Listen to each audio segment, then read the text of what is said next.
President Biden's approval sitting at just 42%, down 15 points from 2020, and that's leading some to draw this unflattering comparison. This stuff has taken a huge toll on him.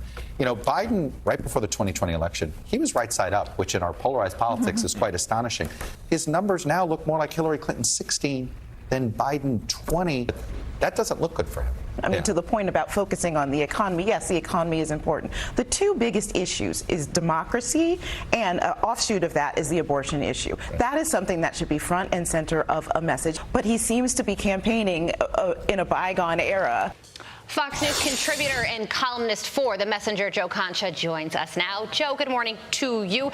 That graphic that aired on Meet the Press shows that President Biden's favorability rating is at 39%. Hillary Clinton's in 2016 was at 40%, 1 point higher. Of course, she lost the election.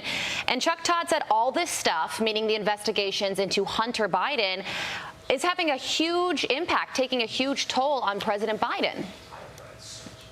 Yeah, Carly, if you watch that entire segment on Meet the Press, I guess we're supposed to believe that democracy and abortion are the two biggest issues that are facing the country right now, because then I look at Gallup and they poll folks on a monthly basis, what is the most important issue to you? And I'm pretty sure I don't see democracy at the top of that, or even abortion for that matter. The top issues facing this country are the economy, crime, immigration, education, foreign policy, you name it. I don't see any of those other issues even near the top five. So that was disingenuous on that person's part. But to your point around Biden and Hillary being around the same as far as favorability, yeah, I mean, look, Joe Biden is somebody who ran on being the guy who's going to bring normalcy back to the White House, who's an honest, nice guy who loves his family, and that's the person that you want representing the country. Now, we've seen that narrative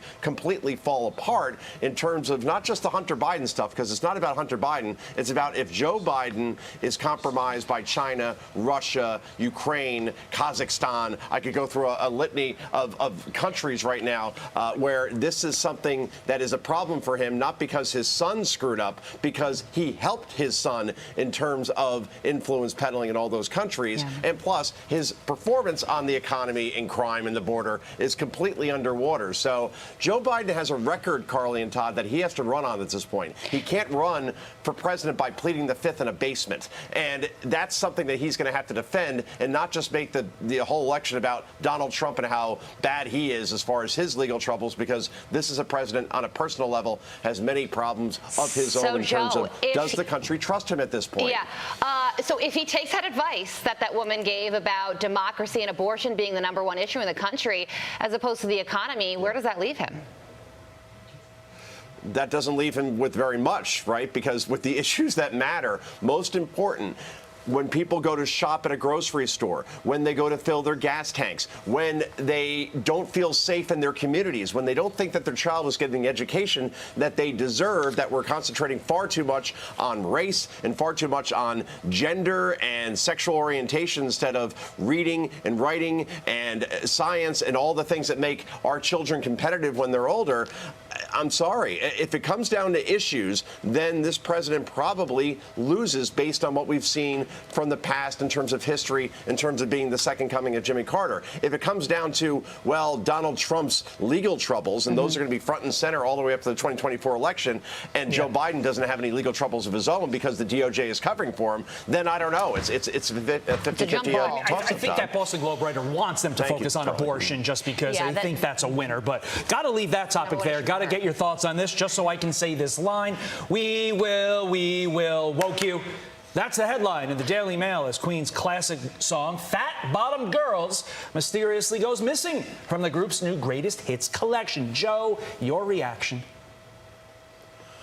I mean, you watch that movie, Robbie Malek, and it was a great portrayal of Queen and how they came to be one of the biggest bands of the 70s.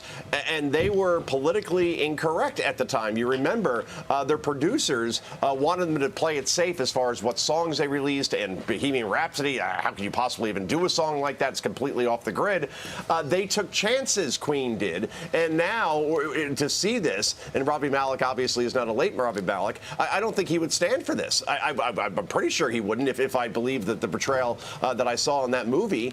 So yeah, to say, all right, that song never existed is utterly ridiculous. And by the way, the boomerang effect will be more people downloading that song than they ever would have before 40 years later. So this is just another example of go woke, go broke. But I guess you can't go broke because that band made millions upon millions. This album is designed for the youth. I love the argument of like, well, the youth won't be able to handle this kind of language. I don't know if this has anything to do with woke. Have you seen every other song that's marketed toward the youth? A lot of curses, a lot of dirty words. Only here on Fox and Friends First do we go from Joe Biden, Hunter Biden, and Donald Trump to fat bottom girls. If you're not first, you're last. Joe, thank you. I'm Steve Ducey. I'm Brian Kilmeade. And I'm Ainsley Earhart. And click here to subscribe to the Fox News YouTube page to catch our hottest interviews and most compelling analysis.